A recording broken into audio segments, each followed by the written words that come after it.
Olá, tudo bem? Hoje eu vou falar dicas para melhorar os sintomas da síndrome do intestino irritável.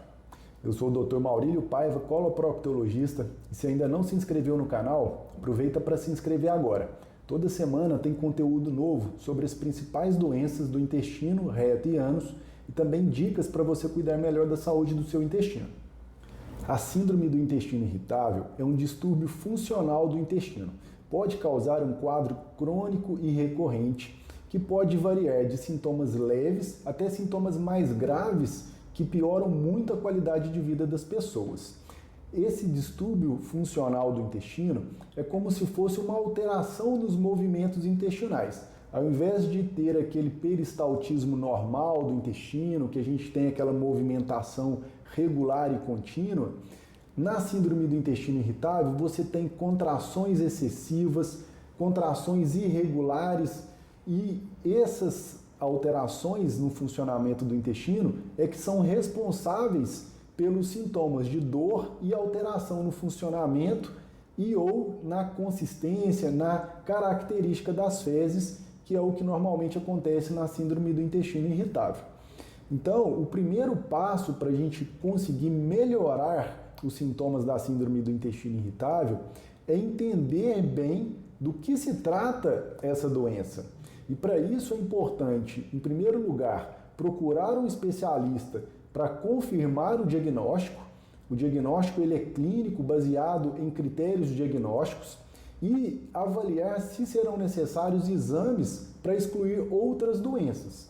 Então, feito o diagnóstico correto, é importante você procurar informações seguras do que se trata a síndrome do intestino irritável, quais fatores contribuem para a piora dos sintomas, que é justamente o objetivo desse vídeo, passar informações para as pessoas que têm esse diagnóstico. Então, a partir desse momento, a pessoa já consegue ficar mais tranquila em relação àquele quadro, e isso por si só já ajuda na melhora dos sintomas. Porque na síndrome do intestino irritável existe um papel importante de alterações na interação cérebro-intestino, e essa interação ela é de mão dupla, e ela tem um papel importante no desenvolvimento da síndrome do intestino irritável. Então, só de você esclarecer o diagnóstico, explicar do que se trata a doença, que não é uma doença que evolui com gravidade, a pessoa já fica tranquila. Se mesmo assim você continuar ansioso em relação ao quadro, isso pode piorar os sintomas. Então, é importante, nesses casos, procurar ajuda ou através da consulta com o psiquiatra, ou então através de psicoterapia, porque esse controle da ansiedade com o próprio quadro clínico vai ajudar muito no controle dos sintomas. Então, a partir do momento que você já tem esse diagnóstico, já entendeu a doença e já está mais tranquilo em relação a isso, é hora de você fazer o tratamento. Então agora eu vou falar algumas coisas, algumas medidas que contribuem para o alívio dos sintomas e para o tratamento. Então a primeira medida é, se você não faz atividade física, iniciar uma atividade física, porque a gente sabe que a prática regular de atividade física ajuda muito no alívio dos sintomas da síndrome do intestino irritável. Além disso, você vai precisar modificar um pouco o seu padrão alimentar. A gente sabe que as fibras, elas têm um papel importante na saúde do intestino. As fibras, elas ajudam no equilíbrio da microbiota intestinal, elas são importantes para a formação do bolo fecal, contribuindo para a qualidade das fezes, elas ajudam no relaxamento do intestino, então são importantes para aliviar os sintomas da síndrome do intestino irritável. No entanto, existem alguns pacientes com síndrome do intestino irritável que uma dieta rica em fibras pode piorar alguns sintomas, principalmente o inchaço, a distensão abdominal e às vezes até a dor também.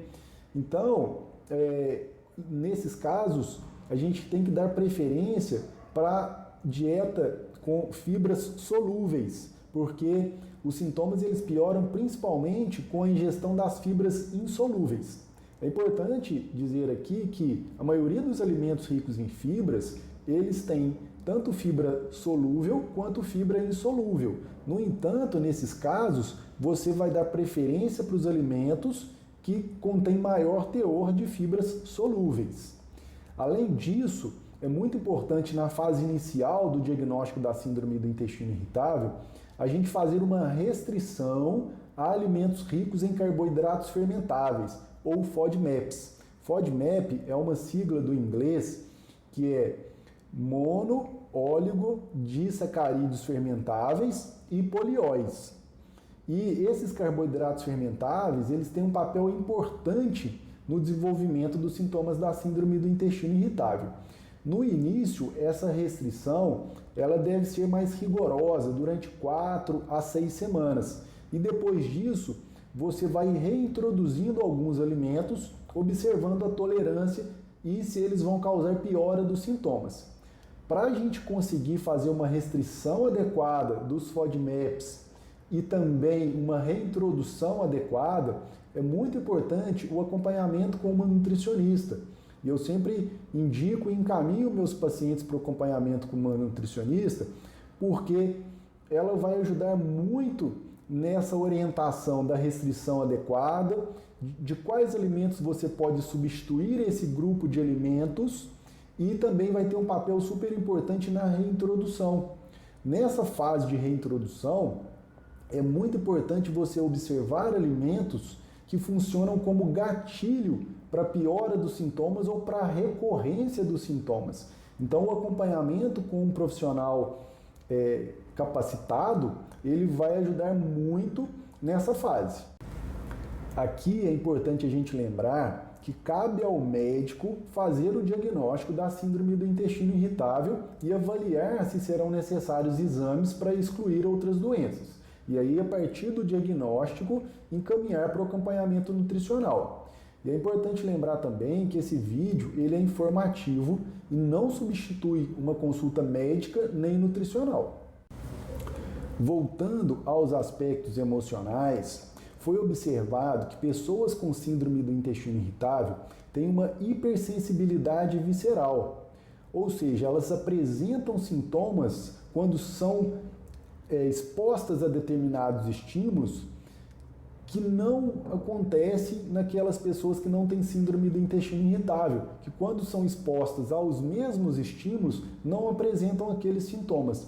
Então é muito importante identificar também os gatilhos que pioram os sintomas relacionados ao estresse e à ansiedade.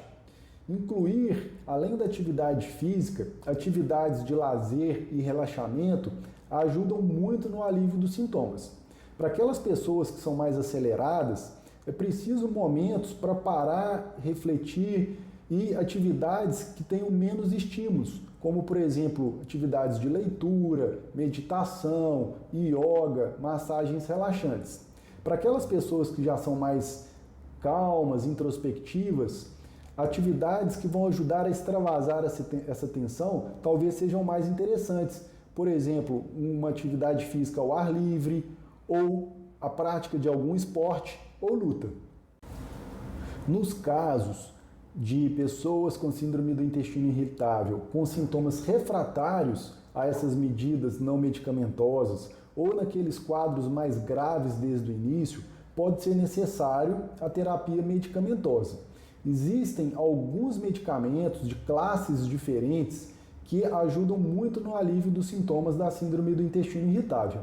A escolha de qual medicamento vai depender muito do tipo da síndrome do intestino irritável, ou seja, se é uma síndrome do intestino irritável com constipação, ou uma síndrome do intestino irritável com diarreia, ou uma síndrome do intestino irritável mista, e também das características do quadro clínico. Tem pessoas que têm uma síndrome do intestino irritável que o sintoma principal é a dor abdominal. Outras já têm síndrome do intestino irritável que o sintoma principal é a alteração intestinal, ou a diarreia, ou a constipação. Então a escolha do tratamento, de qual medicamento utilizar, vai depender muito dessas características. Se você convive com a síndrome do intestino irritável, conta pra gente aqui nos comentários quais são os gatilhos que pioram seus sintomas e o que você faz para aliviar esses sintomas. Isso pode ajudar outras pessoas que estão sofrendo com o mesmo problema e essa troca de informação é sempre muito rica. Não esquece também de deixar um like se você gostou das dicas e compartilha o vídeo com seus amigos e familiares. Você pode ajudar também outras pessoas dessa maneira. Se não se inscreveu no canal ainda, aproveita para se inscrever agora. Toda semana tem conteúdo novo. E se quiser ser notificado quando tiver vídeo novo no canal, ativa o sininho. Até o próximo vídeo.